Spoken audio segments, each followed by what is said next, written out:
Halo semuanya, bertemu kembali dengan saya Joshua Emmanuel Manua di dalam materi administrasi gereja baru. Nah, pada saat ini kita akan melangkah ke dimensi yang keempat, yaitu dimensi budaya organisasi gereja. Nah, tidak lama-lama, mari kita mulai saja. Cekidot. Di dalam administrasi gereja, haruslah kita dapat memahami organisasi yang ada di dalamnya, supaya kita sebagai pemimpin ini dapat melaksanakan tugas dan tanggung jawab dan tidak menyimpang dari apa yang seharusnya kita lakukan. Nah, adanya sebuah organisasi ini membuat kita agar dapat lagi mengerti bahwa seorang pemimpin harus dapat membimbing bawahannya agar dapat melaksanakan tugas dan tanggung jawab dengan baik. Nah, pada saat ini kita akan masuk dalam dimensi budaya organisasi di dalam administrasi gereja baru. Dalam materi ini kita dituntun agar dapat melaksanakan tugas dan tanggung jawab dengan baik dan sesuai dengan alur jalannya.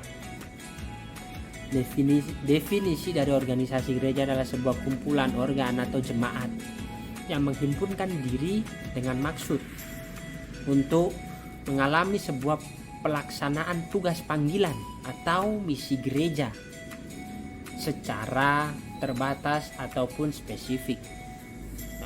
Di dalam itu ada juga beberapa aspek yang berada di dalam organisasi gereja, antara lain yang pertama itu adalah aspek roh sebagai kekuatan dalam menata kehidupan dan terambil dari kitab Kisah Para Rasul 1 ayat 8. Yang kedua, aspek pembagian kuasa.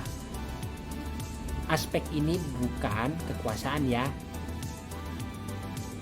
Aspek pembagian kuasa ini untuk mengerjakan sesuatu oleh roh, terdapat dari 1 Korintus 12 ayat 10.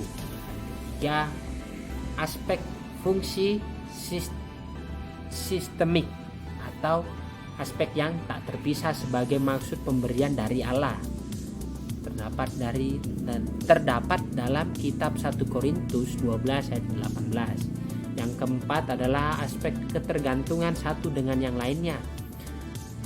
1 Korintus 12 ayat 21 hingga 26. Kelima, aspek penetapan sebuah otoritas posisi atau jabatan dan fungsi yang melekat terdapat di 1 Korintus 12 ayat 28. Nah, konstruksi budaya tanding organisasi gereja adalah sebuah ruang lingkup penafsiran, pemodelan dalam ruang interaksi kepublikan atau gereja, dan konstruksi budaya organisasi.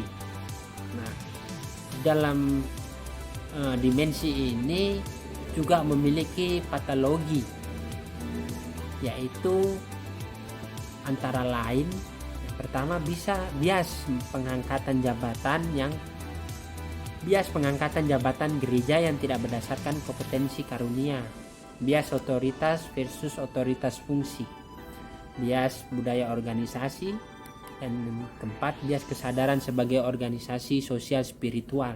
Nah, di dalam 4 hal tadi yang saya sudah sampaikan, kita harus dapat menyesuaikan apa yang kita dapat lakukan agar tidak terjadi sebuah kesalahan yang fatal dalam berorganisasi. Jadi dalam hal ini kita ini dituntut harus menyesuaikan diri kita, ya. Apa yang kita bisa lakukan, nah itu yang kita ambil. Jangan yang kita tidak bisa lakukan kita main ambil semuanya, iya. Nah, ketika kita sudah mengambil dan menerima itu, tetapi pas berjalannya waktu ada sebuah miss atau sebuah tantangan atau sebuah kesalahan dari kita, maka kemungkinan kita akan panik dan untuk mengatasinya agak sulit karena kita tidak terdapat di bidangnya itu. Kita tidak menguasai bidang itu, kita menangani bidang yang tidak kita kuasai, jadi kita susah untuk menangani masalahnya, menangani suatu masalah. Nah, hal itu menjadi hal yang sangat fatal jika terjadi di kehidupan kita atau di kehidupan berorganisasi. Nah, transformasi di dalam budaya organisasi gereja dapat mempengaruhi sebuah jalannya organisasi yang berada di dalam suatu gereja tersebut. Nah, paradigma tentang budaya organisasi adalah pertama, perspektif tradisional, paradigma bergereja, asas dan doktrin. Yang kedua, perspektif imperatif atau teologi progresif. Yang ketiga, perspektif kritik, konstruksi, dekonstruksi, rekonstruksi. Nah, perangkat budaya gereja dan iklim budaya yaitu sebuah nilai norma perilaku yang berasumsi bertolak dengan iklim budaya gereja yang berpersepsi umat sebuah presbiter. Nah, dimensi budaya organisasi gereja ini adalah sebuah pikiran atau ide yang mewujud dalam kerangka pikir atau rasa teologi, doktrin dan termanifestasikan dalam sikap tindak institusi jemaat. Yang kesimpulan yang kita dapat pada dimensi ini adalah kita mempelajari dimensi organisasi gereja ini agar dapat melaksanakan sebuah organisasi yang ada di dalam gereja, supaya kita dapat menuntun gereja ini semakin maju, dapat menjadi pola pikir yang sangat konstruktif, dalam arti kita dapat mengembangkan suatu organisasi di dalam lingkup gereja supaya gereja ini dapat atau jemaat ini dapat mempunyai pola pikir yang sangat konstruktif. Oke, demikian penjelasan singkat dari saya. Mohon maaf bila ada salah-salah kata. Terima kasih dan sampai jumpa di video selanjutnya. See you.